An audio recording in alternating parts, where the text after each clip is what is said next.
Hi friends, నా పేరు Surendra. Welcome back to my channel. ఈ పర్టికులర్ వీడియో చివరి దాకా చూసి కమెంట్ చేయండి. చాలా చాలా మంచి పాయింట్స్ చెప్తాను. సో ఈ వీడియోలో ఎక్కువగా నేను ఇద్దరి గురించి మాట్లాడతా. టాప్లో ఉన్న తనూజ సూపర్ అంతే, ఇంకా అసలు ఆ అమ్మాయిని కొట్టేవాళ్ళు లేరంతే. ఇంకా రాసి పెట్టుకోండి. 5వ వారంకి అయిపోయేసరికి కనీసం పోటీ అంటే తనూజకి కనీసం వీళ్ళు పోటీ ఇస్తున్నారు అని చెప్పుకోవటానికి కూడా ఎవరు లేరు. ఏదో కళ్యాణ్ అంటున్నారు కానీ కళ్యాణ్ కూడా చాలా తక్కువ ఓటింగ్. అంటే కళ్యాణ్ నిజంగా వచ్చినా కానీ. సో ఖచ్చితంగా తనూజకి ఇంకా ఓటింగ్ తగ్గిద్దా అంటే ఇంకా ఓటింగ్ తగ్గదు తనూజకి.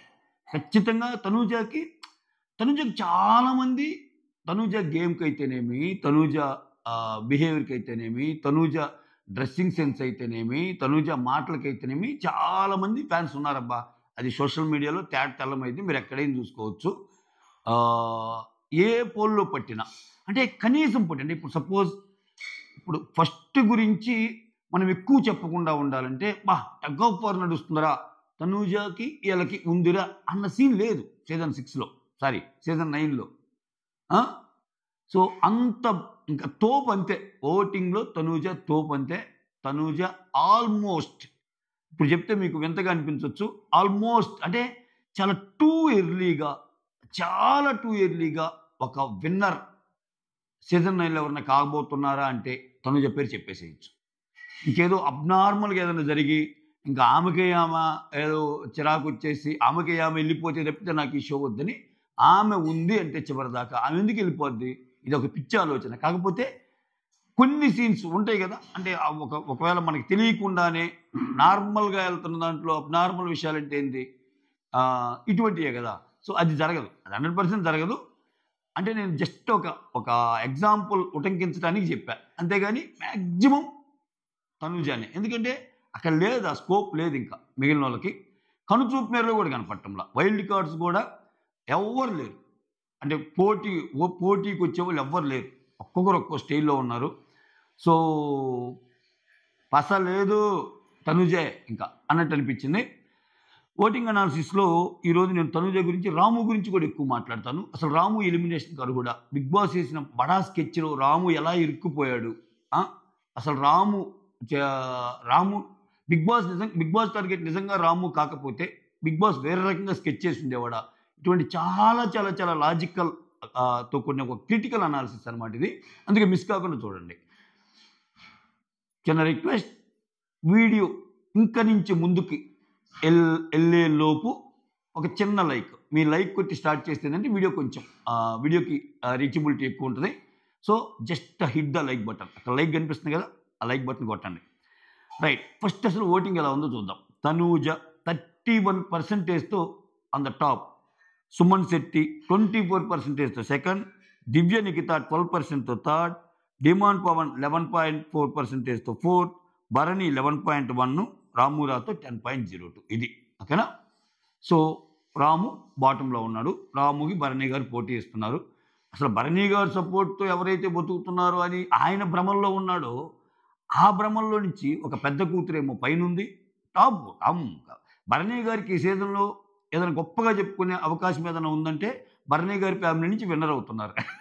అదొక్కటే ఇంకా. ఓకే, సో తనూజ టాప్లో ఉంది.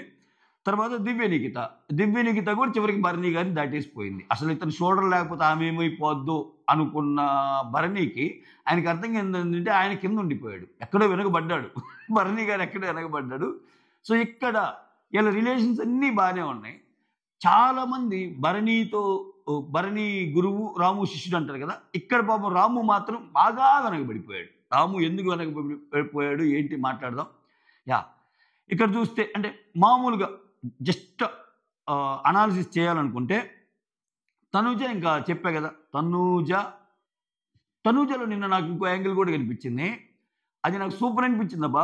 అఫ్కోర్స్ గేమ్ పరంగా నా రివ్యూలో నా పాయింట్ చెప్పాను, అది కొంచెం తప్పే తనూజది. కానీ స్ట్రాటజీ పరంగా ఎక్సలెంట్ స్ట్రాటజీ అంటాను నేను. అది ఏంటి, నిన్న ఆయేషా వర్సెస్ రీతు విషయంలో అందరూ రీతుని తప్పుపడతారు, కానీ ఒక్క తనూజ ఏమంటుందంటే ఇక్కడ ఆయేషాది కూడా తప్పేం లేదు, ఆయేషా జస్ట్ అది పక్కన పెట్టి క్లీన్ చేసిస్తే ఆమె గిన్నెలు కడుక్కుంటానంటుంది కదా అన్నట్టు మాట్లాడింది. అయితే రీతు దానికి కౌంటర్గా ఏమంటుందంటే ఆయేషానే గడిగిద్ది, ఈ గిన్నె అక్కడ వేసే నువ్వే అన్నావు కదా అన్నట్టు అంటది. అది ఎక్స్పెక్ట్ చేసి ఉంటుంది తనూజ. కానీ అది పక్కన పెడితే తనూజ ఎవరైతే గొడవ వేసుకుంటున్నాడో, ఓన్లీ టార్గెట్‌గా తను గొడవ పెట్టుకోవడానికే వచ్చారో, ఆ అమ్మాయి మీద గొడవకెళ్ళాలనుకోలా. ఒక విన్నర్‌కి కావాల్సిన క్వాలిటీ అది. ఎందుకు చెప్తున్నా అంటే, ఎప్పుడైనా గుర్తుపెట్టుకోండి 'బిగ్ బాస్‌లో' 1-1 అనేది చాలా ముఖ్యం. సో, అది క్రియేట్ చేసుకోవడానికి వచ్చిందేమో. అందరితో కంటే ముఖ్యంగా నేను తనూజని టార్గెట్ చేయాలి. తనూజ, తనూజ, తనూజ అది క్లియర్ కనబడిపోతుంది. అయితే ఆ అమ్మాయి పాయింట్‌లో ఫస్ట్ డే పాయింట్‌లో ఆర్గ్యుమెంట్స్ బాగున్నాయి. కానీ రాను అది ఎలా మారుతుందంటే, నేను చూసా కదా లైవ్. ఇప్పుడు ఇమ్మాన్యుల్ అండ్ మిగిలినోళ్ళతో కూర్చున్నప్పుడు సంజన ఏమో తనుజ గురించి ఎక్కించటం. ఆమె అంతే అది అబ్బో! ఆమె పెద్ద సీరియల్ యాక్టర్ అది ఇది అని మాధురితో చెప్పిద్ది సంజన. ఇక్కడ ఏమతో చెబుతుంది. ఇక్కడ ముగ్గురు కలిసి ఆడుతున్నారంటున్నారు. సో, ఇమ్ము గూడా నాకేమనిపిస్తుందంటే, ఇమ్ము కూడా చిన్న ఏమన్నా లైక్ అంటే బయట నుంచి వచ్చాక ఇమ్ముకేముంది పసిగట్టలేడు. ఈజీగా పసిగడతాడు. ఈ అమ్మాయొచ్చి అంత లావున ఆ అమ్మాయిని టార్గెట్ చేస్తుంది. నా టార్గెట్ తనూజ అనిందంటే, ఇప్పుడు వైల్డ్ కార్డ్స్ వచ్చారబ్బా 5 వారాల తర్వాత. నా టార్గెట్ తనూజ అన్నారంటే, అక్కడే తనూజ తోపోటింగ్ పడుతున్నట్టు. అది ఎవ్వడికైనా అర్థమైద్ది. దానివల్ల మన చిన్న పాపం ఇమ్ముకి అయ్యో! ఎక్కడో నేను ఇంతగా ఇమ్ము నిజంగా కష్టపడి ఆడుతున్నాడు. ఇమ్ము ప్రాణం పెట్టి ఆడుతున్నాడు. గేమ్స్ పరంగా కొంచెం అక్కడి మాట ఇక్కడ మాట అక్కడ చెప్పినట్టు అనిపిస్తుంది గానీ కానీ గేమ్స్ పరంగా గానీ, టాస్కుల పరంగా గానీ, కామెడీ పరంగా గానీ అసలు సూపర్ ఆడుతున్నాడు. అయినా రేస్‌లో ఆయన ఉంటానికి చూస్తాడుగా. సో, ఉన్నప్పుడు ఓకే అన్నట్టు ఆలోచించి తనూజ కొంచెం దూరం అవుతున్నాడేమో. అంటే కొంచెం అంటే ఆ కాంపిటీటివ్ స్పిరిట్ వచ్చేసిందేమో గేమ్‌లో ముందుకెళ్ళటానికి ఆ కాంపిటీటివ్ స్పిరిట్ వచ్చిందేమో. తనూజతో ఇదివరకంటే కొంచెం తగ్గించడానికి రీజన్ అదేనేమో. అమ్మో! తనూజ చాలా టాప్‌లో ఉండుంటది. నేను బాటమ్ అంటే ఆహ్, విన్నర్‌గా అవ్వటానికి అవసరమైనంత ఓటింగ్ నాకు లేదేమో అన్న ఆలోచన ఆయేషా వల్ల ఖచ్చితంగా వచ్చుంటది. సో, ఇక్కడ ఇటువంటి సిట్యుయేషన్‌లో ఆయేషా టార్గెట్ గేమ్ అర్థమైనప్పుడు నన్నంటే నిన్ను అన్నావనుకో ఏమైద్ది? మొత్తం ఆయేషా వర్సెస్ తనూజ అన్నట్టు రాస్తారు. కానీ దానికి ఛాన్స్ ఇవ్వల తనూజ. ఆ గేమ్ నాకు నచ్చింది. అండ్ మోర్ దెన్ ఎనీథింగ్ నాకు ఆ గేమ్ నచ్చింది. అంటే సో, పద్దాకల గురించి చెప్పటం గాని అట్లా చెప్పకపోగా అందరిని ఇంక్లూడ్ చేస్తుంది తనూజ. చూడండి తెలివిగా. ఇక్కడ ఇమ్మాన్యుల్ ఏంటి కామెడీగా మన గురించి బయట ఇది చేసేస్తున్నాడు. సో, ఏమైపోవాలని సగం అసలు ఆ ఒపీనియన్ లేకపోయినా ఇమ్ము వల్ల ఒపీనియన్ ఫార్మ్ అవుతుంది. ఇమ్మునంటుంది. సో, భరణి ఎక్కడో స్ట్రాంగ్‌గా ఉన్నాడేమో అనుకోని నాకంటే స్ట్రాంగ్‌గా ఉండేవాళ్ళు నిన్ను చేస్తే మాత్రం తప్పని ఫీల్ అవ్వు. నేను చేస్తే తప్పని ఫీల్ అవుతావని దివ్యకి చెప్పింది. అంటే ఇక్కడ పాయింట్స్ ఆమె చూడండి కొన్ని పెడుతుంది. ఇప్పుడు అంతే కదా! ఇప్పుడు దివ్య నిఖితతో జరిగిన విషయంలో తనూజ నిన్న ఏదైతే మాట్లాడిందో అది నేను కరెక్ట్ అంట. ఎందుకని? ఇప్పుడు అంత ఫీల్ అవ్వాల్సిన అవసరం లేదుగా తనూజ మీద దివ్య నిఖిత. ఎందుకని? దివ్య నిఖిత తనూజ కంటే భరణిని చాలా సార్లు అంటది. సో, నువ్వు నాకు అసలు హెల్ప్ చేయలేదు. నువ్వు నాకెప్పుడు అంతే హెల్ప్ చేస్తానంటావు చెయ్యవు. అది ఇదని. తనూజ ఒక్కసారికే ఏదో ఘోరం జరిగిపోయినట్టు అట్లా మాట్లాడుతుంది. అంటే ఏంటి? ఈ గేమ్ నుంచి ఆమె లబ్ధి పొందాలి ఏదో ఒకటి. అంటే గట్టిగా ఆ పాయింట్ పెట్టడం వల్ల ఏంటంటే జనాల్లో నాకు అన్యాయం జరిగింది. నేను ఎలిమినేషన్ జోన్‌లో ఉండటానికి రీజన్ ఇటువంటి చిన్న తప్పులని చెప్పే ప్రయత్నం చేస్తుంది. సో, ఆ ప్రయత్నాన్ని గూడా తనూజ ఏం చెప్తుంది? నువ్వు నా మీదైతే అరుస్తావు. నాకంటే స్ట్రాంగ్‌గా ఉండేవాళ్ళు మాత్రం చేస్తే అరవవు అన్న పాయింట్ పెట్టింది. సో, ఇక అంటే నేను ఒక్క పాయింట్‌ని గాదు. ఇక్కడ గాని ఆమె గేమ్ గాని చూస్తే అలా అందరిని పెట్టేసుకుంటా పోతుంది. ఈవెన్ రీతుని గూడా. సో, నిన్ను చూడు సడెన్‌గా రీతు వైపు కాకుండా ఆయేషా వైపు స్టాండ్ తీసుకోవడం కొంచెం విచిత్ర పరిణామమే కదా అది. సో, మెయిన్ ఎపిసోడ్‌లో ఏసింది చూస్తే అక్కడ ఆయేషా కూడా షాకే. కరెక్ట్‌గా చెప్పావు తనూజ అన్నట్టు అంటది. అన్నట్టు ఎక్స్‌ప్రెషన్ ఇస్తుంది. ఎందుకని? మీరందరూ ఒకటైపోయారు గదా!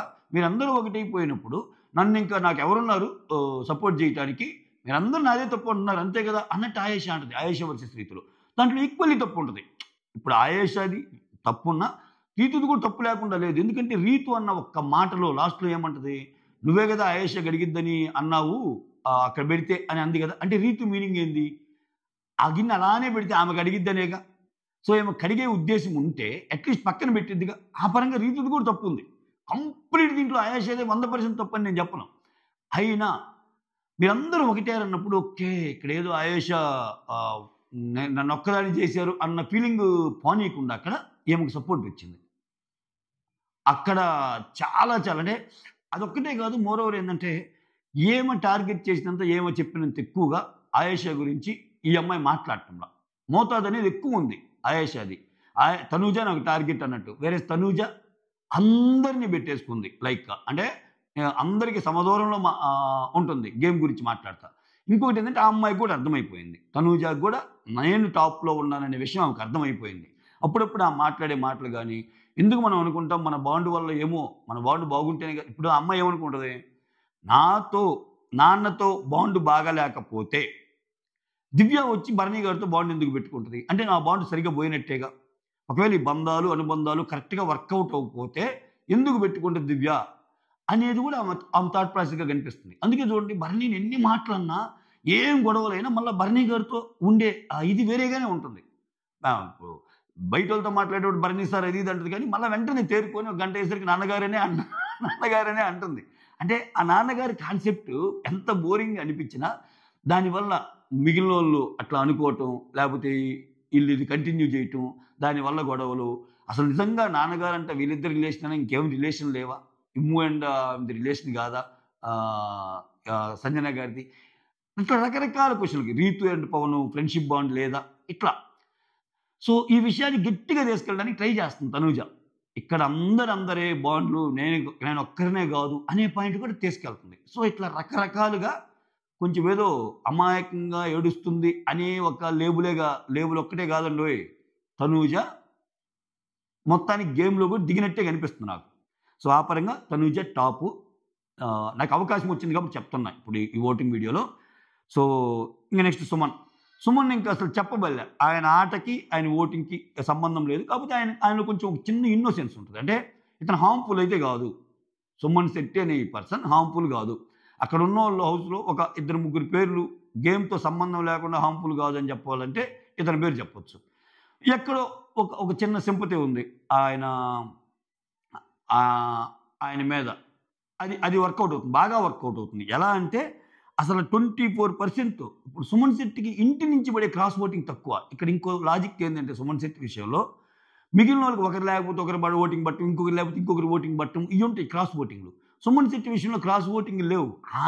ఆయనకి ఏదైతే ఫ్యాన్ బేస్ ఉందో ఆ ఓటింగే. ఆ ఓటింగ్‌తో 24% సెకండ్‌లో ఉన్నాడంటే రాసిపెట్టుకోండి. రాబోయే కాలంలో సుమన్ శెట్టి ఎలిమినేట్ అవ్వాలంటే 'బిగ్ బాస్' వ్యూహరచన ప్రకారమే ఎలిమినేట్ అవుతాడు. గంగవ్వ లాగానో లేకపోతే ఇంకొకరి లాగానో ఇతను ఎళ్ళడు. ఓటింగ్ ప్రకారం సుమన్ శెట్టి ఎలిమినేట్ అవుతాడంటే అవ్వడు. ఇక్కడేం జరిగిద్దంటే సుమన్ శెట్టికి ఆయన ఆల్రెడీ నేను కొత్త విషయం రివీల్ చేశాడు. జిలేబీ నాకు షుగర్ ఉన్నా గానీ జిలేబీ అంటే ఇష్టము అన్నట్టు. అంటే కొంచెం ఆయనకేమన్నా డయాబెటిక్ లాంటిదేమన్నా ఉన్నా అంటే నేను ఎందుకు చెప్తున్నా అంటే ఎగ్జాంపుల్ ఏదో ఒక రోజు ఇటువంటిది తెస్తాడు. సో, హెల్త్ కాన్సెప్ట్‌లనో లేకపోతే ఇంకొకటనో తెచ్చేసి సుమన్ నీ రిపోర్ట్‌లొచ్చాయి. నీ ఆరోగ్యం అంటే మాకు మంచి శ్రద్ధ ఉంది. చూసుకోండి. సో, మీరు గూడా బాగా తగ్గిపోతున్నారు. అది ఇది అని చెప్పి ఒక హెల్త్ సిట్యుయేషన్ క్రియేట్ చేసి ఆయన్ని బయటికి పంపాలి తప్పితే రాబోయే కొన్ని వారాలు అట్‌లీస్ట్ కొన్ని వారాలైంది. ఎందుకంటే చాలా ఓటింగ్ ఉంది. తనూజ, కళ్యాణ్ తర్వాత సుమన్ శెట్టికి ఓటింగ్ ఉంది. అంత ఓటింగ్ ఉన్నోళ్ళని ఇంకా లేకపోతే టాప్ 5లో ఉండాలి ఆయన. ఓటింగ్ ప్రకారమే ముందుకెళ్ళాలంటే టాప్ 5లో ఉండాలి. ఓటింగ్‌ని కట్ చేసి ఈయన బయటికి పంపాలి. పెర్ఫార్మెన్స్ ఏం లేదుగా ఉండాలంటే అప్పుడేం చేయాలి బిగ్ బాసు? సింపుల్‌గా ఒక మంచి ఫిజికల్ టాస్క్ ఏదైనా పెట్టి ఆయనకి ఏదైనా పాపం గాయమయ్యి లేకపోతే ఏదన్నా ఆయన ఆడితే కసితీరా ఆడితే మీకు బాగలేదండి, మీకు గాయాలవుతున్నాయి చూసుకోండి మీ హెల్త్ అట్ట అంటం గానీ, వన్ ఫైన్ డే లేకపోతే ఆయన పిలిచి ఇది సుమన్ తగ్గిపోతున్నావు నువ్వు. మాకు చాలా బాధగా ఉంది. నాకు నీ బాధ అర్థమైంది. బిగ్ బాస్ హృదయంతో నిన్ను అర్థం చేసుకుంటున్నాడు. నీ హెల్త్ బాగాలేదు. నీకు నీ భార్య గుర్తొస్తుంది. పిల్లలు గుర్తొస్తున్నారు. సో, ఆలోచించండి. సో, మాకైతే మాత్రం మీరు ఏ డెసిషన్ తీసుకున్నా ఓకే అని అన్నప్పుడు ఆయన కుంగిపోయి ఓకే బిగ్ బాస్ నాకు కూడా అర్థమవుతుంది. ఇక నేను ఉండలేనులే బిగ్ బాస్ అన్న స్టేజ్‌కి తెచ్చి ఆయన ఏదన్నా అవసరం ఇప్పుడేంది పీరియాడికల్‌గా హెల్త్ చెక్స్ కూడా జరుగుతాయి అక్కడ వీక్‌గా ఉండే వాళ్ళకి. ఇట్లా చేసి ఇది నీకు ఈ కోషెంట్ ఎక్కువైంది. ఇప్పుడు హెల్త్ రిపోర్ట్ చూస్తే ఎవ్వడికి ప్రతోడికి ఏదో కోషెంట్ ఎక్కువైంది రిపోర్ట్‌లో. ఇట్లా సో, నీకు రెస్ట్ అవసరం అని చెప్పి డాక్టర్లు చెప్పారు. స్ట్రెస్ తీసుకుంటావా? లేకపోతే ఇంటికెళ్తావా? ఇట్లా ఏదన్నని ఒక చిన్న కథ నడిపి పంపాలి ఆయన్ని. లేకపోతే ఆయన కదలడు. టాపిక్ వచ్చింది కాబట్టి చెప్తున్నా. దివ్య నిఖిత గురించి నేను ఆల్రెడీ చెప్పాను. ఏదో ఓటింగ్ గేమ్‌కి 10 పాయింట్. చాలామంది మీరు గమనిస్తే అసలు దివ్య ఆల్మోస్ట్ విన్నర్ లాగా ఆడుతుంది, అది ఇద్దన్నా కానీ అంత సీన్ లేదు. ఒక్క ఫస్ట్ 2 వీక్స్ అట్లా కనిపిస్తుంది అంతే. నా పాత వీడియో చూసుకోండి. ఖచ్చితంగా 2-3 వారాల్లో మళ్ళీ డేంజర్ జోన్లోకి వచ్చేస్తుంది అని నేను చెప్పాను. మీరు ఎంతమంది విన్నారో నాకు తెలియదు కానీ దివ్య నిఖిత గురించి నేను ఇదే పొలోమని ఆమెకు అంత ఓటింగ్ లేదు. ఆ ఓటింగ్ కూడా ఏంటంటే ఆమె కంటే ఈ మాధురితో ఫైట్స్ వల్ల మాధురిలో కొంచెం దివ్యదే కరెక్ట్ కదా, లేకపోతే దివ్య కొంచెం వైల్డ్ కార్డ్స్లో కొంచెం ఆర్గ్యుమెంట్స్ బాగా పెడుతుంది కదా, ఇటువంటివి తప్పితే ఆమెని యునానిమస్గా అసలు ఎత్తేసుకొని సూపర్ అన్న ఇది లేదు. అట్లీస్ట్ ఇన్నోసెన్స్ మంచితనంతో అయినా ఆయన పడుతుంది. గేమ్ అసలు ఆడటంలో సుమన్ శెట్టి ఆడకపోయినా కనెక్ట్ అయ్యారు. ఏమో గేమ్ ఎంత ఆడుతుంది అసలు, అబ్బో ఆర్గ్యుమెంట్స్, గేమ్ ఆడటం అంటే ఇంకా అందరినీ ఇది చేయటం. నిన్నైతే లైవ్లో అంతా ఏడుపులు పెడబొబ్బులు. సో అసలు మరీ దారుణంగా అనిపించింది నాకు. నిన్న ఒక రకంగా కామనర్స్ ఏదైతే తప్పు చేశారో ఏమంటది కదా దువ్వాడ మాదిరి ఇమ్ముతో మాట్లాడు ఫస్ట్ వీక్లో అసలు టూ మచ్ చేశారు వాళ్ళు, మీరు చాలా బిహేవ్ చేశారని. అన్నం విషయంలో నేను అన్నం పెట్టేదాకా మీరు నన్ను అడిగే తినాలంటూ కొంచెం ఆర్డ్ స్టేట్మెంట్ అది. అంత ఉండొద్దు ఎంత ఫుడ్ మానిటర్ అయినా. సో అటువంటి విషయాల్లో ఆమె బార్డర్ దాడుతున్నారు. ఏదో పెద్ద రూల్స్ ఒకటి పెట్టుకొని ఆ రూల్స్ వల్లే పోయింది. ఆ రూల్స్ వల్లే కదా చాలామంది వెళ్ళిపోయింది. సో అట్లా అదంతా నచ్చదు జనాలకి, కొంచెం పోను ఇంకా నచ్చదు. సో ఈ వీక్ సేవ్ అయినా కానీ కష్టమే తర్వాత వారం. ఎందుకంటే ఈ వీక్ చెప్తా రాము దగ్గరికి వచ్చినప్పుడు ఎక్కువ అనాలిసిస్ చేస్తా. సో మీకు తెలిసింది కొంచెం టైం తీసుకుంటున్నా ఈ వీడియోకి. ఓటింగ్ అనాలిసిస్ అయినా గేమ్ మొత్తాన్ని అనాలిసిస్ చేసి, ఎందుకంటే నేను ప్రతిరోజు కూడా ఓటింగ్ అనాలిసిస్ చేయటంలా, చేసినప్పుడు మాత్రం ఖచ్చితంగా చూడండి. దాంట్లో జస్ట్ లైక్ దట్ ఓటింగ్ మాత్రమే ఉండదు మన ఓటింగ్ అనాలిసిస్లో, ఓటింగ్కి మించి విషయాలు ఉంటాయి. ఓకేనా. సో దివ్యనికితో థర్డ్ ఉంది. డిమాండ్ పవన్కి కళ్యాణ్ ఓటింగ్ కొంత పడుతున్నట్టుంది. అయినా కానీ డిమాండ్ పవన్ ఓటింగ్ తక్కువే పాపం. ఎందుకంటే డిమాండ్ పవన్కి రీతు లేదు, కళ్యాణ్ లేదు, కొంచెం గట్టిగా పడవచ్చు. అంత క్రాస్ ఓటింగ్ జరగనట్టే. ఎక్కువ క్రాస్ ఓటింగ్ జరిగితే కళ్యాణ్. తనూజ తర్వాత అతిపెద్ద ఓటింగ్ ఉన్న కంటెస్టెంట్ ఎవరైనా ఉన్నారంటే కళ్యాణ్ ఓటింగ్ యునానిమస్గా ఇతనికి బడినా, లేకపోతే రీతు ఓటింగ్ బడినా కానీ అసలు వీళ్ళందరూ అక్కడ వెళ్ళిపోయిన కామనర్స్కి ఎంతో కొంత ఓటింగ్ ఉంటుంది కదా, వాళ్ళ ఓటింగ్ బడినా కానీ ఉండాలి. అంత ఓటింగ్ అయితే లేదు ఇక్కడ. సో డిమాండ్ పవన్ కూడా కొంచెం తక్కువలోనే ఉన్నట్టు. లాస్ట్లో భరణి అండ్ రాము. భరణి కూడా కొంచెం ఎక్కువే ఉన్నాడు రాము కంటే. భరణి ఏంటంటే పెద్దగా ఆకట్టుకోలేకపోతున్నాడు. సగం ఆయన వల్లే గేమ్ పోతుంది. ఆయన ఈ బాండ్స్ వీటి వల్లే ఎన్నిసార్లు చెప్పినా, ఓ పక్క అంత పెద్ద కంటెస్టెంట్స్ని పిలిపించి, అంత ఒక పక్క యూకే నుంచి వచ్చిన అమ్మాయితో భరణి నీ గేమ్ ఇది, నువ్వు బయటికి వెళ్తావు ఇలా ఉంటే అని డైరెక్ట్ హింట్ ఇచ్చినా కానీ ఇంకా అతను అదే ప్యారలల్ యూనివర్స్లో బతికేస్తున్నాడు. నేను సూపర్, అసలు నా వల్ల ఎందుకు అందరూ నన్ను టార్గెట్ చేస్తున్నారు, సో నేను సూపర్ అమ్మా, మనం ఇలానే వెళ్దాం, మనం కలిసికట్టుగా ఉందాం అయితే ఇట్లా వెళ్ళిపోతున్నాడు ఆయన. ఇంకా ఇప్పుడు సీజనే అస్సాం దాటి అస్సాం బర్మా దాటుకుంటా థాయిలాండ్ మీదుగా దోసుకెళ్తుంది సీజనే. ఇంకా ఈయన ఇలానే బిహేవ్ చేయటం వల్ల ఇంకొంచెం ఎక్కువ దోసుకెళ్తుంది సీజన్ అస్సాంకి. సో ఆ సీజన్ అట్లా దోసుకెళ్ళటంలో ఈయన పాత్ర మెయినే. సో అటువంటిప్పుడు ఇంకా ఈయన అవసరం నాకు లేదు అనుకుంటే ఈయన కూడా తీసేస్తారు. ఇప్పుడు అసలు ఈ వారం ఈయన్ని బాటమ్ 2లో అయితే ఈయన పెడతారనిపిస్తుంది. అట్లీస్ట్ ఇతను దివ్య ఇప్పుడు ఇతను దివ్య బాటమ్ 2 అంటే రాము ఎలిమినేట్ అయిపోవాలి, రాము సేవ్ అయిపోవాలి.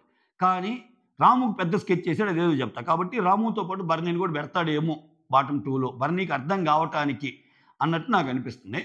సో ఇది నెక్స్ట్. ఇప్పుడు లాస్ట్లో రాము దగ్గరికి వద్దాం. రాము దగ్గర చాలా మాట్లాడాలి. అసలు రాము ఈ ఎలిమినేషన్కి అర్హుడా, రాము గేమ్ ఎలా ఆడుతున్నాడు, ఓకేనా. ఒక్క సెకండ్ గైస్. అసలు రాము ఎలిమినేషన్లోకి ఎలా వచ్చాడు మాట్లాడుకుందాం.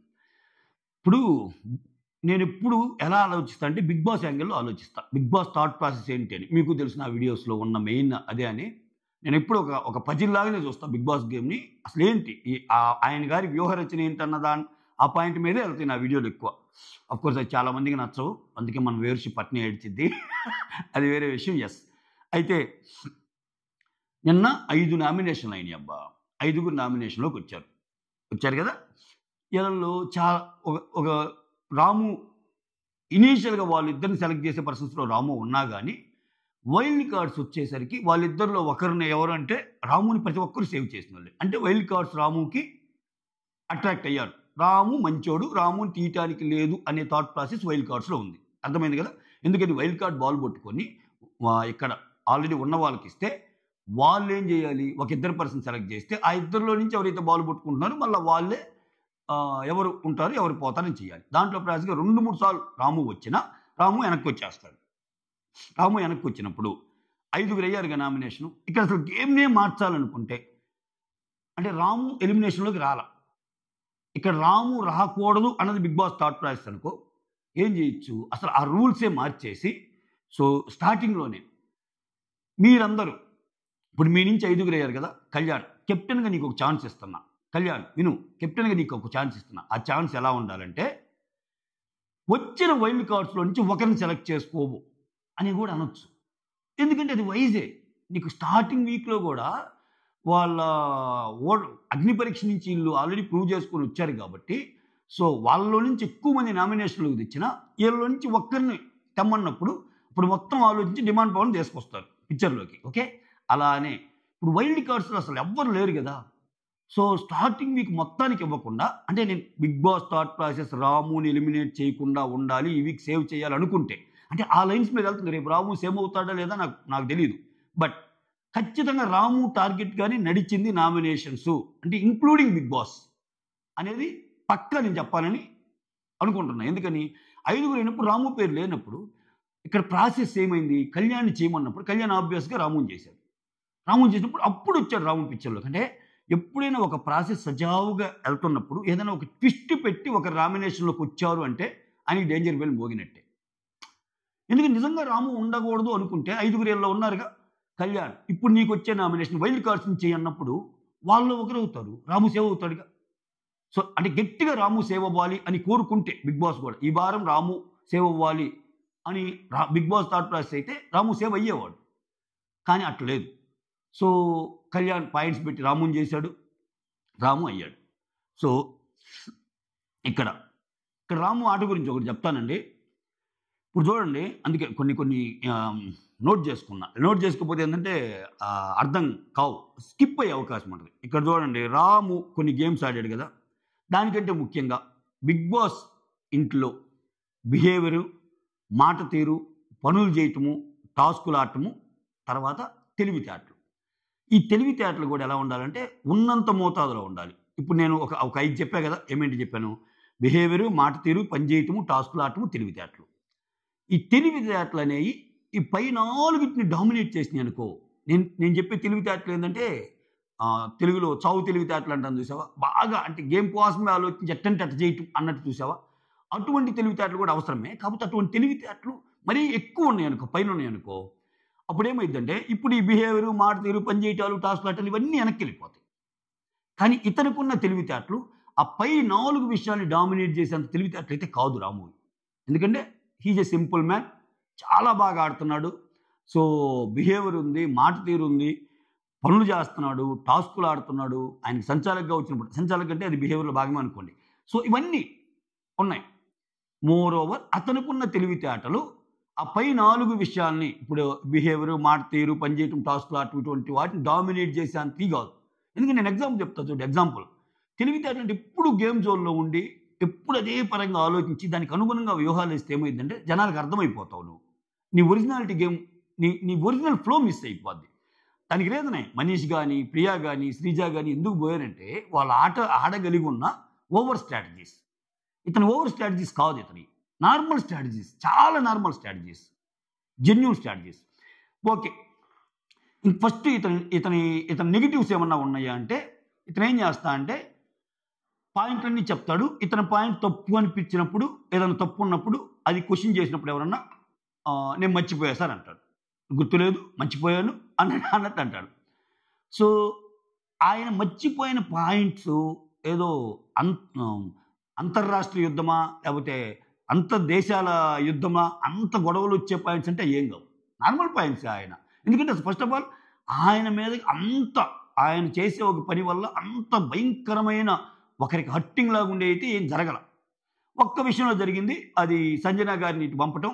సంజన గారు రైజ్ చేసిన పాయింట్ కరెక్ట్ అయినా అక్కడ కూడా చూడండి ఆయన భరణిని వెనకేసుకొచ్చిన వే ఏదైతే ఉందో సూపర్ నాకు. ఎందుకంటే ఇక్కడ చూడండి ఒక పర్సన్‌కి ఎవ్వరూ లేరు అనుకున్నప్పుడు, ఒక పర్సన్ తన కోసం నిలబడినప్పుడు ఆబ్వియస్‌గా ఆ పర్సన్ మీద కొంచెం ఎఫెక్షన్ ఉంటది.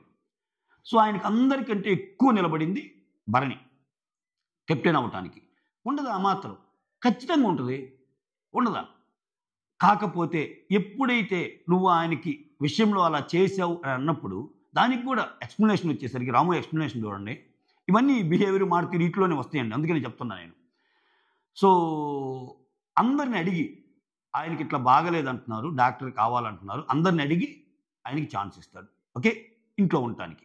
సో రాము యొక్క పొజిషన్లో మనం ఉండి ఆలోచిద్దాం. సో మనకు ఎవరు సపోర్ట్ లేకుండా మనకు ఒక సపోర్ట్ దక్కినప్పుడు ఆ పర్సన్ మీద చిన్న ఎఫెక్షన్ ఉంటుందా ఉండదా? సో దాన్ని నిజంగా వీళ్ళనే అంత విధంగా ఆయన చేశాడా? ఆయనకంటూ ఓన్ కెప్టెన్సీ ఆడలేదా? నాగార్జున సార్ ఎందుకన్నారు ఇంతవరకు వచ్చిన కెప్టెన్స్లో నువ్వు బెస్ట్ కెప్టెన్ అని? వాళ్ళు ఫీల్ అవ్వకపోతే ఆ మాట ఎందుకు వాడతారు కొంచెమైనా సరే? ఎందుకంటే చాలామంది నేను తక్కువగా చూసినా అసలు ఏం మనిషి కంటే ఏనంగా చూస్తారండి చాలామంది, కానీ ఆయన అసలు ఏం పట్టించుకోడు మాట. సో అక్కడ ఇంకొక పాయింట్ చెప్తాను చూడండి, భరణి గారు కెప్టెనా నువ్వు కెప్టెనా? అసలు నీదేం లేదురా, నువ్వు జస్ట్ బొమ్మ మాత్రమే, భరణి గారు మొత్తం మెయింటైన్ చేస్తున్నారు అన్నప్పుడు ఆయన మనసుకు తీసుకోవాలా, కొంచెం బాధపడ్డాడు అంతే తప్పితే అటువంటి సిచ్యువేషన్లో కూడా భరణి గారిని క్వశ్చన్ చేయలా. భరణి గారిని క్వశ్చన్ చేయకపోగా భరణి గారు కొంచెం మాట్లాడతారు, ఎందుకంటే అతనికి ఎక్కడో ఒక చోట ఉంది అతను హెల్ప్ చేశాడు కదా అని. సో ఇక్కడ నిజంగా రాము పొజిషన్లో, కాసేపు రాముని పక్కన పెట్టి రాము పొజిషన్లో ఒక తనూజ ఒక దివ్య ఉన్నారు అనుకుందాం. ఇదే మాట పేరుకు నువ్వు కెప్టెనే కానీ మొత్తం భరణియే అని సంజన అనింది అనుకోండి, జస్ట్ ఇమాజిన్ సీన్ ఎలా ఉంటుంది? దివ్య ఏమంటుంది, ఏంటండి ఏంటి భరణి గారు ఆమె అంతంత మాట్లాడుతుంటే మీరు అసలు వచ్చి మాట్లాడరేంటి? అంటే కెప్టెన్ నేను గెలిచాడని నువ్వేమన్నా సపోర్ట్ చేసావా నాకు? అంటే నేనేం ఆడకుండానే నేనేం చేయకుండా నువ్వు సపోర్ట్ చేసావా? ఏంటండి భరణి గారు మాట్లాడరేంటి అని ఖచ్చితంగా అడుగుతారు. బట్ రాము అలా అడగల, ఎందుకంటే అక్కడ ఆయన్ని తక్కువ చేసే ప్రయత్నం ఉన్నా కానీ, ఆయనకి ఛాన్స్ ఉన్నా కానీ, ఓకే సో చూడండి నేను ఇంత బాగా నువ్వేదో వచ్చావు దీనివల్ల ఇది అనుకుంటున్నారు అన్నట్టు ఆయన బిహేవ్ చేయాల. ఒక రకంగా మాట్లాడితే భరణి గారి ఫ్యామిలీ గురించి మాట్లాడేటప్పుడు భరణి గారు దివ్య తనూజ ఇట్లా మాట్లాడితే భరణి గారి శిష్యుడు అన్నట్టు చెప్తారు రాము గురించి. కానీ నిజంగా మీకు తెలుసు, గేమ్ చూస్తున్న మీకు తెలుసు, నాకు తెలుసు, భరణి గారికి ఒక ఆప్షన్ ఉంది. ఓకే, తనూజ దివ్య అంటే ఏం మాట అంటాడు?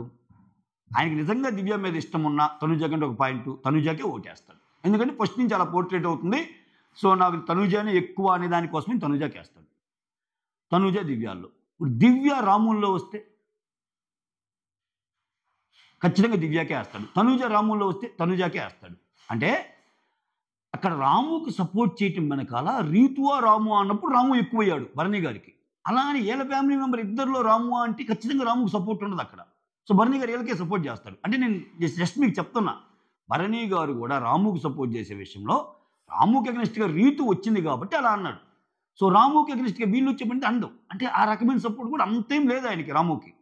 సో ఇన్నిటి మధ్య ఇంకా కొన్ని చెప్తాను చూడు, అతని బిహేవియర్ అని ఎందుకన్నానంటే ఏ రోజు ఎవరితో రాంగ్గా హర్ట్ అయ్యేటట్టు ఫస్ట్ ఆఫ్ ఆల్ రాము మాట్లాడు రాము. ఆయన ఇంకా తిట్లు తిడతాడు. స్టార్టింగ్ నుంచి చూసుకోండి, ఆయన కొన్ని చేతగాక కొన్ని కన్ఫ్యూజ్ అయ్యి, ఇంద్ర నువ్వు నా వైపు ఒకలాగా చెప్పావు, ఆ రీతు ఉన్నప్పుడు ఒకలాగా చెప్పావు, నేనున్నప్పుడు ఒకలాగా మాట్లాడావు, ఇంకో ఉన్నప్పుడు ఒకలాగా మాట్లాడు, ఒకసారి అడతలకాయ తిప్పుతున్నావు విడతలకాయ తిప్పుతున్నావు ఎన్ని అన్నప్పుడు నేను కన్ఫ్యూజ్ అయిపోతున్నాను, నాకు అసలు అర్థం కావట్లేదు అని కొంచెం ఇదయ్యాడు తప్పితే దాన్ని ఏదో రాంగ్గా ఇంకా అది మనసులో పెట్టుకొని క్యారీ చేసుకొని భయంకరంగా ఎప్పుడూ ఒకరి గురించి ఇది చేయలే. సో ఆయన బిహేవియర్ గురించి చెప్పేటప్పుడు ఈ మాట ఖచ్చితంగా చెప్పాలి. ఇంకొకటి ఏంటంటే ఇక్కడ పరిధి దాటి ఏదైనా ఈ పులిహార కంటెంట్ కోసం ట్రై చేయటం కానీ అవన్నీ ఎక్కడ ఉండవు ఆయన, అది కూడా అనొచ్చు. ఇంకొకటి ఏంటంటే ఇతను చాలా చిన్న చూపు చూసిన గేమ్స్లో ఎక్కడ కానీ ఫీల్ అవ్వకపోగా నెక్స్ట్ వెంటనే వాళ్ళతో కలిసిపోతున్నాడు. ఇప్పుడు అసలు ఇతను ఎందుకు పనికిరాడు అన్న రేంజ్లో మాట్లాడినప్పుడు ఇతను ఒక వీడియో చేసి ఇండిపెండెంట్ మ్యూజిక్లో భాగంగా చేసి ఒక 500 మిలియన్స్ దాటిన ఒక వీడియోకి చిన్న గర్వం ఉంటుంది ఎంతైనా. అంటే 500 మిలియన్స్ ఒక ఆయన వీడియోస్ని వాచ్ చేసి దానికి ఒక పెద్ద అవార్డు వచ్చిందంటే ఆయనకి, సో పెద్ద విషయమే. కానీ ఇప్పుడు ఆయనకున్న ఆ ఒక్క విషయాన్ని అయినా సరే ఎక్కువ ప్రొజెక్ట్ చేసుకున్నట్టు కానీ ఎక్కడ అంటే ఆయన గర్వం తెలియదు ఆయనకి. సో అది ఒకటి కనిపిస్తుంది మీకు. ఇంకొకటి భరణి ఇప్పుడు ఆల్రెడీ చెప్పా. ఎందుకంటే భరణి గురించి భరణితో బాండ్‌ని తన అవసరాల కోసం ఎప్పుడు వాడడు రాము. మీరు గమనించండి. ఏంటండి గురువుగారు నా కోసం ఆడొచ్చు కదా! ఒకే ఒక్కసారి నీ కోసం ఆడతానురా రాము అన్నాడు. ఆడాడు. ఖతం అంతే. సో, ఇంక దాన్ని బేస్ చేసుకొని ప్రతిసారి భరణి గారి దగ్గరికెళ్ళి ప్లీజ్ భరణి గారు నా గురించి ఆడండి. నా గురించి ఎందుకు అలా చెప్పావు? నా గురించి తప్పింది ఇట్లా ఉండదు. అవసరాల కోసం అడ్డదారులు దొక్కే పాత్రదారులే తప్ప హీరోలు, విలన్లు లేరి లోకంలో అనే ఒక డైలాగ్ ఉంటుంది ప్రస్థానంలో. సో, ఖచ్చితంగా రాము అయితే ఆ విషయంలో అంత అర్హుడు కాదు. అంటే అంత కుట్రలు, కుతంత్రాలకి ఆయన పాపం ఎలిజిబుల్ కాదు. అదొకటి గమనించండి. ఇంకొకటి ఇక్కడ టాస్కుల గురించి వద్దాం అబ్బా ఇంకా. ఇయన్నీ ఇప్పుడు నేను చెప్పిన బిహేవియరు, మాట తీరు, పనులు చేయటం. ఆయనకు అప్పజెప్పిన పని ఖచ్చితంగా బాగా చేస్తాడు. సో, మాక్సిమం అతను పనులు తప్పించుకోవడానికి కూడా చూడడు. ఏ పని ఇచ్చినా. అక్కడ నీకు బట్టలు ఉతకమన్నా, ఇంకోటి చేయమన్నా, బాత్రూమ్ ఏదైనా పని ఓడవమన్నా ఎప్పుడు హెసిటేట్ అవ్వడు. అసలు ఏ పని ఇచ్చినా ఆ పని నాకు ఈ పని వద్దు, ఈ పని చేస్తాను ఇట్లా ఉండదు. సో, దాంట్లో కూడా ఇది టాస్క్ ఏమన్నా టాస్కులు ఆడాడండి నిజంగా. అంటే నేను ఎందుకు చెప్తున్నా అంటే చాలామంది మర్చిపోతున్నారు ఈ విషయాలు. రాము అంటే కామ్గా ఉన్నోడే కనిపిస్తున్నాడు. రాము అంటే ఫస్ట్ వీక్లో ఆ వాల్ గేమ్లో, ఆ రాడ్లు పెట్టిన గేమ్లో చివరిదాకా నిలబడి రాము రాడ్లు లాగుతున్నా కానీ చివరిదాకా నిలబడి అమ్మా అంటూ ఆడి కింద పడిన రాము గేమ్ చూస్తే రాము గేమ్ అర్థం కావాలి. అతను ఫిజికల్ గేమ్స్ కూడా సూపర్ ఆడాడు అని. అంతెందుకండి అతను కెప్టెన్గా ఆడిన గేమ్ కూడా ఫిజికల్ ప్లస్ సపోర్ట్ రెండు కలిసి ఉన్న గేమ్. భరణి ఇతనికి రీతుకి పడ్డప్పుడు భరణి గారు సపోర్ట్ చేస్తారు చూడు. దాంట్లో కూడా ఫిజికల్ గేమ్స్ బాగా ఆడతాడు. సో, రాము తనకు అవకాశం ఉన్న ప్రతిసారి గేమ్స్ కూడా టాస్కులు కూడా చాలా బాగా ఆడటానికి ట్రై చేశాడు. ఇక్కడ నేను ఈ వీడియోలో ఏం చెప్పడానికి ట్రై చేస్తున్నా అంటే రాము టాస్కులు ఆడాడు, రాము బిహేవియర్ బాగుంది, రాము మాట తీరు బాగుంది, రాము పనితీరు బాగుంది, రాము జెన్యూన్గా ఉన్నాడు, రాము చిన్న చిన్న విషయాలకు ఫీల్ అవ్వటం లేదు. ఇన్ని ఉన్నా మరి రాము ఎందుకు వెళ్తున్నాడంటే మిగిలిన వాళ్ళు ఉంది ఆయనకు లేనిది ఏంటంటే ఆ గేమ్కి కావాల్సిన ఒక ఫ్యాక్టర్ ఉంటుంది చూసావా, మసాలా కలపటం అవి లేవు పాపం ఆయనకి. సో అవి ఉండాలి అంతే. బిగ్ బాస్ సీజన్లో అవి ఉండాలి. అది బలవంతంగా రీతుని కాపాడి ఇంకా కంటిన్యూ చేయడానికి కారణం ఏంది? ఆమె అత్యద్భుతమైన ఆట. రాముతో పోల్చుకుంటే ఆమె ఎక్కడ అత్యద్భుతమైన ఆట ఉంది చెప్పండి? వెనైసే అత్యద్భుతమైన ఆట. నాట్ ఓన్లీ గేమ్స్ కాదు, అన్ని ఫ్యాక్టర్స్ ఇప్పుడు నేను ఎక్స్ప్లెయిన్ చేసిన అన్ని ఫ్యాక్టర్స్ రాముని మించి ఎక్కడ ఉన్నాయి చెప్పండి? ఉన్నాయా? కనిపించినాయా? కానీ ముందుకు వెళ్తుందిగా ఆమె. సో, రాముకి ఏంటంటే అవి లేవు. గొడవలకి పెద్ద గొడవలకి ఆయన కారణం అవ్వడు. పెద్ద మసాలా విషయాల్లో ఆయన ఉన్నాడు. అబ్బా ఈరోజు కంటెంట్ జరగడానికి ఒక స్కెచ్ చేసుకొని ఒకటి ఏదన్నా ఒక అగ్గిపుల్ల మంటిస్తే ఇల్లంతా బొగ్గు అంటది అన్న ఆలోచనలు ఇతనికి ఉండవు. ఇవన్నీ బిగ్ బాస్ కాంటెంట్లో భాగం. కానీ అతనికి తెలియవు అవన్నీ నిజంగానే. వెనకబడ్డాడు.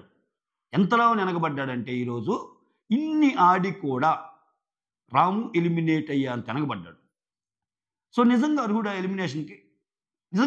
అర్హుడా అంటే ఆయన అసలు ఏం ఆడటం లేదా? ఆయన బిహేవియర్ బాగలేదా అంటే అందుకే నేను ఇంత ఎక్స్ప్లెనేషన్ ఇచ్చింది. సో, ఇప్పుడు సరే బయట వాళ్ళంటే ఇప్పుడు ఆయన్ని పొగట్టం కూడా నాకు సార్ నువ్వు ఎక్సలెంట్గా ఆడావు, సూపర్గా ఆడుతున్నావు అంటాం కూడా జనాలు ఏంది రాముని పొగిడేది ఏంది, అసలు రాముని ఎలా పొగుడుతారు అన్నట్టేమన్నా అనిపిస్తుందా? ఉన్నాయి చిన్న తప్పులు. నేను అందుకే సంజన గారి విషయంలో అది తప్పే అయినా అది ఆయన కొంచెం రియలైజ్ అయ్యాడు. అందుకే పెద్ద ఆర్గ్యుమెంట్ చేయడు చూడు అక్కడ. అనే ప్రాసెస్లో ఒక లిమిట్ ఉంటుంది ఎవరికైనా. సో, నువ్వు అసలు నువ్వు హ్యూమన్గా బిహేవ్ చేయలేదన్నట్టు అంటది సంజన గారు. పెద్ద మాట అది. ఆ మాట తీసుకొని కొంతమంది అయితే అసలు రోజులు ఫైట్ అక్కడ చిన్న గిన్నెకే అంత ఫైట్లు జరుగుతున్నాయి. అబ్బా గిన్నె నువ్వు గడిగావు నేను గడిగావు అన్నదానికి ఆయేష గారు అబ్బో అంత ఫైర్ అయిపోయి ఆమె ఫైర్ అయ్యారని రీతు ఫైర్ అయిపోయి అసలు అంటే స్పేస్ లేని చోట కూడా స్పేస్ తీసుకుని కంటెంట్ కోసం క్రియేట్ చేస్తున్నారు. ఇంకా ఆ గొడవ చూసి అబ్బే ఎందులో వీళ్ళు కావాలని కంటెంట్ క్రియేట్ చేస్తున్నారు, ఆర్గానిక్గా లేదని దివ్య మాటలని. ఆ తర్వాత ఆర్గానిక్గా ఫైట్ ఎలా ఉండాలంటే నేను చూపిస్తానట్టు పోయి దివ్యతో పెట్టుకుంటుంది మళ్ళీ నన్ను అడిగి తిన్నావా అది ఇదని. అంటే ఇవన్నీ కాంటెంట్లో భాగాలు. ఆ తెలివితేటలు లేవు ఆయనకి. ఇప్పుడు ఒక పాయింట్ పట్టుకొని అసలు ఒక చిన్న పాయింట్ వల్ల కూడా మెయిన్ పాయింట్ని సైడ్ చేయొచ్చు.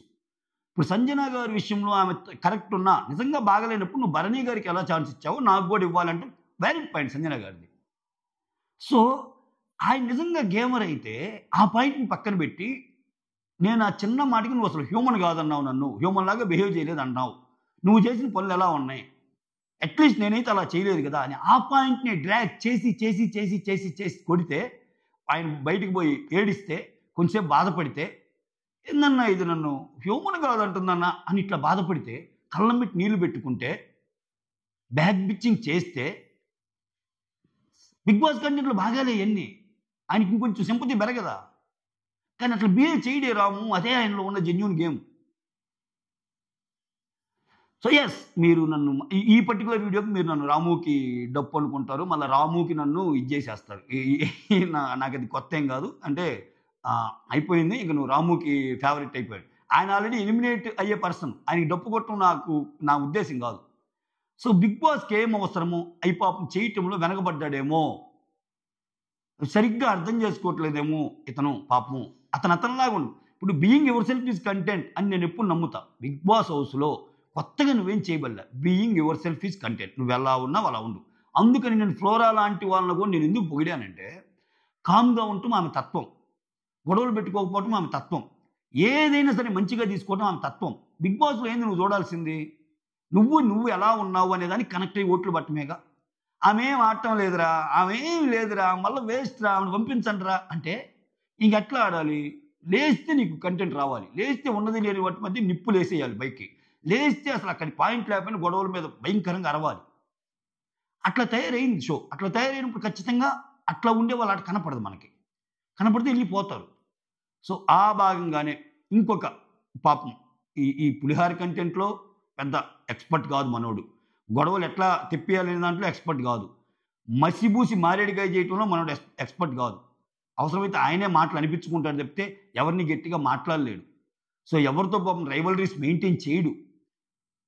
ఛాన్స్ వస్తే పాపం రాము మీదకి అందరూ చూడండి, ఆయన మాట్లాడే తీరు చూడండి, ఎవరైనా సరే కొంచెం డిఫరెంట్గా ఉంటుంది, కొంచెం ఎగతాళిగా మాట్లాడతారు. అయినా ఏ రోజు మనసుకు తీసుకోవాలా. నామినేషన్లో చూడండి మీరు, నామినేషన్ తర్వాత రాము క్యారీ చేయడది. మీరు ఎంతమంది అబ్జర్వ్ చేశారో, నామినేషన్స్లో భాగంగా ఆయన ఎన్ని మాటలన్నా ఏమన్నా అంతే, కొంత లిమిట్ వరకు ఉంటుంది, తర్వాత మర్చిపోతాడు, కొంచెం బాధపడతాడు, తర్వాత అంతే. దాన్ని క్యారీ చేసి దాన్ని ఇచ్చేసి ఎక్కడెక్కడికో వెళ్ళి చేయడు.